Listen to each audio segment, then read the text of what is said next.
Vous n'avez pas pu passer à côté de la série du moment, aka Arcane saison 2, aussi connue comme la série la plus chère de l'histoire avec ses 250 millions de dollars de budget. Cette saison 2, qui est aussi considérée comme la saison finale de la série, revient évidemment avec son lot d'easter eggs, et c'est ce dont on va parler aujourd'hui. Dans cette vidéo, je vais vous présenter quelques-uns des easter eggs qui sont dans la saison 2. Évidemment, je peux en louper, et si j'en loupe, n'hésitez pas à le dire dans les commentaires. Évidemment, cette vidéo va spoiler la totalité de la série, de la saison 1 à la saison 2, donc si vous ne l'avez pas vu, je vous conseille d'aller d'abord regarder la série avant de voir cette vidéo. Sinon, bienvenue, asseyez-vous correctement, et voici les easter eggs dans Arcane saison 2, c'est parti. On commence avec le générique emblématique de la série, et dans cette saison, elle fait référence à des scènes de théâtre, comme par exemple Caitlyn qui représente une scène de Macbeth, Jinx qui lève le drapeau fait référence aux Misérables, Ambessa et Mel à Jules César, et Victor représente le fantôme de l'opéra. Dans le début des épisodes, on y voit à chaque fois un vinyle, et si vous regardez bien, le seul vinyle qui change est celui de l'épisode 7, avec Echo et Powder d'une autre dimension. Toujours dans l'épisode 7, si vous observez au moment de la balade d'Echo, vous pouvez apercevoir les équipes e-sport de League of Legends qui sont allées au World. On peut voir Fnatic, T1, G2, Genji, etc. Aussi, Powder du monde alternatif a une mèche rose dans les cheveux pour rendre hommage à la mort de Vi, et Vander, quant à lui, porte un tatouage de Vi sur sa main.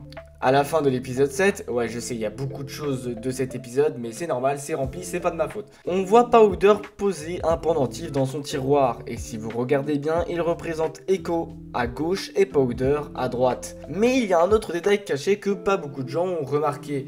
La fleur qui est présente sur le collier est un pivoine bleu qui symbolise un premier béguin, et aussi un amour inaccessible ou encore impossible.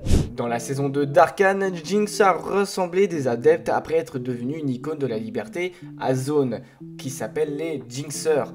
Elles se sont teint les cheveux et se sont habillées pour lui ressembler. Et si vous regardez bien, l'un des Jinxers de la saison 2 dans l'épisode 4 porte la tenue originale de Jinx dans le jeu League of Legends. Dans cette saison, Vander a été transformé en Warwick, un champion de League of Legends, mais je pense que vous n'avez pas remarqué qu'il utilise même un sort du jeu. Il utilise ce qu'on appelle le Blue Hunt. Dans League of Legends, Warwick peut sentir les ennemis en mauvaise santé et se déplace alors plus rapidement vers eux. C'est exactement ce qu'il se passe dans le 4e épisode, dans une séquence du point de vue de Warwick, avec une traînée de sang dans l'air alors qu'il court à travers la ville vers Singed qui est capturé. Dans l'épisode 2, quand Heimerdinger s'introduit dans son ancien laboratoire, désormais celui de Jace, avec Echo, il utilise une phrase codée qu'Echo ne comprend pas. Dans League of Legends, le roncier, familièrement appelé le Red Buff, en raison de l'effet que vous obtenez en le tuant, est un monstre neutre de la jungle qui est généralement une priorité pour les junglers. Également dans l'épisode 2, juste avant que Vi, Caitlyn et le reste des hommes de main de Piltover n'attaquent le repère de Jinx, Jinx est en train de nettoyer les lieux de son habitat. La caméra s'attarde brièvement sur une œuvre d'art accrochée au mur, mais si on zoome bien, on voit que cette œuvre d'art montre Teemo, un personnage de League of Legends entouré d'un tas de champignons avec des lumières clignotantes. Dans l'épisode 9, au moment où Jinx réapparaît dans une montgolfière avec Echo, on peut apercevoir les dessins qu'il y avait sur les lunettes d'Isha, un hommage sûrement à son sacrifice qu'elle a dû faire dans l'épisode 6. D'ailleurs, cette montgolfière, si vous n'avez pas remarqué, c'est la maison de Jinx, mais transformée avec des hélices. Voilà. Dans ce même épisode, un soldat joue du piano dans une table qui semble être la même que celle durant le combat Jhin contre Camille. Et d'ailleurs, on peut apercevoir aussi ce qui pourrait être un de ces masques sur une étagère. Hop, on retourne juste quelques instants dans l'épisode 7 pour vous montrer que Powder porte le collier que Vi portait quand elle était plus jeune. Sûrement un autre hommage d'elle qui est morte dans l'autre dimension à cause du cambriolage qui a échoué.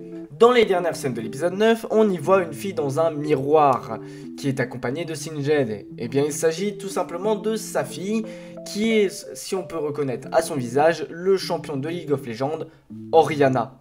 Ok, là accrochez-vous, c'est plus une théorie qu'un easter egg, mais c'est juste pour montrer qu'il faut bien regarder la série à chaque détail parce que vous pouvez observer des choses que vous ne pourriez pas voir à votre premier visionnage.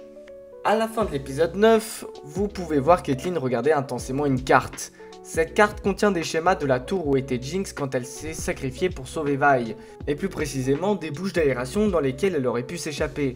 On peut d'ailleurs voir durant une frame quand l'explosion a lieu, que le shimmer de Jinx s'active comme si elle avait réussi à s'échapper. Mais je vais vous montrer un dernier point qui prouve qu'elle est sûrement vivante. La toute dernière scène de la saison montre un zeppelin partir. C'est le même que celui de la saison 1, et à ce moment précis, Powder dit qu'elle souhaiterait en conduire un jour, ce qui montre une fois de plus qu'elle serait potentiellement vivante. Dans l'épisode 5 de la saison 1, 2 cartes de tarot sont tirées. Ces cartes ont un symbole combiné V et J, en bas à gauche. Cette association pourrait faire référence à Victor et Jace, surtout si l'on considère leur signification. Les cartes sont la mort et le magicien. Et elles sont toutes deux des arcanes majeures, qui font référence à des événements importants à venir. La mort peut faire référence à un événement réel catastrophique ou à une maladie, et le magicien fait généralement référence à une personne extrêmement créative. Le scientifique handicapé Victor correspond parfaitement à cette description.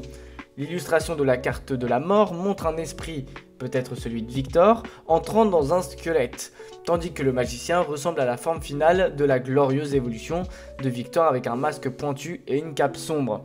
Après avoir appris le sort de Victor dans la saison 2, il est clair que les cartes pourraient faire allusion à son futur dans la série. À la fin encore de l'épisode 9 de la saison 2, un corbeau à 3 yeux apparaît, ce qui peut sembler être familier pour les joueurs de League of Legends, puisqu'il s'agit sûrement du corbeau familier de l'histoire du champion Swain. Swain qui est connu pour travailler avec les corbeaux en tant qu'éclaireur et pour communiquer avec eux à Noxus. Dans l'épisode 4 de la saison 2, alors que Vi et Caitlyn cherchent Jinx qui est cachée sous terre, on peut y apercevoir brièvement la statue de Janna qui est affichée sur le mur. Janna qui est un personnage aussi de League of Legends. Si vous connaissez tous les recoins de la jungle dans la faille de l'invocateur, vous devriez déjà avoir remarqué tout le long de cette vidéo qu'il y a plusieurs références à ces monstres dans la saison 2 d'Arcane. Et bien il y a encore un easter egg puisque dans le bureau de la maison Kiramman sur le mur est posée une tête de raptor. Dans l'épisode 3, lors d'un combat entre Jinx et Caitlyn dans la ville souterraine de Zone, Vi dit à Caitlyn de tirer sans hésitation pour sa sœur. Les deux femmes coincent Jinx, mais Vi hésite à porter le coup de grâce et s'arrête au bon moment, contrôlant sa rage. Caitlyn de son côté est animée par le feu de la vengeance après la mort de sa mère, et elle ouvre la lunette de son arme Hextech pour tirer sur Jinx.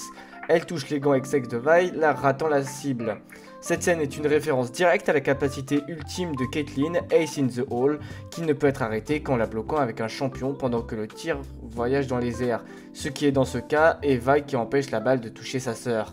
Dans l'épisode 7 de la saison 2 d'Arcane, après que Powder ait surpris Echo, un bref instant révèle que le Rabadon est en vente à l'arrière-plan de la boutique de Benzo. Cet easter egg subtil est un clin d'œil astucieux à l'objet emblématique du champion AP de League of Legends.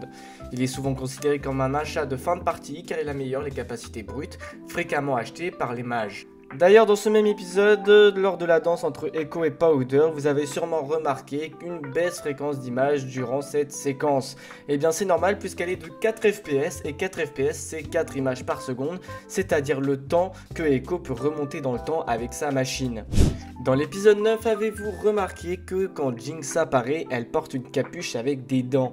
Ces dents qui sont les mêmes que sur le casque de Isha qu'elle portait avant de mourir. Dans l'opening d'Arcane saison 2, si vous mettez pause à un moment, dans chaque épisode, il y a une image, ou plutôt une frame, qui correspond à ce dont va parler l'épisode en question. Et enfin, pour terminer, la maison Kiramman, la maison familiale de Caitlyn, possède un portrait royal accroché dans son couloir principal. L'image montre Caitlyn et sa famille avec un raptor mort, provenant des camps de raptors du jeu de la jungle de League of Legends. Voilà, c'est la fin des easter eggs que j'aurais pu vous présenter. J'ai essayé de faire ça assez rapidement pour pas que ce soit trop long pour vous. Si vous en avez d'autres, n'hésitez pas à les écrire, peut-être que j'en ferai une autre partie. Et sinon, n'hésitez pas à vous abonner, j'espère que vous avez aimé. Et on se retrouve à la prochaine pour une prochaine vidéo. Allez, ciao!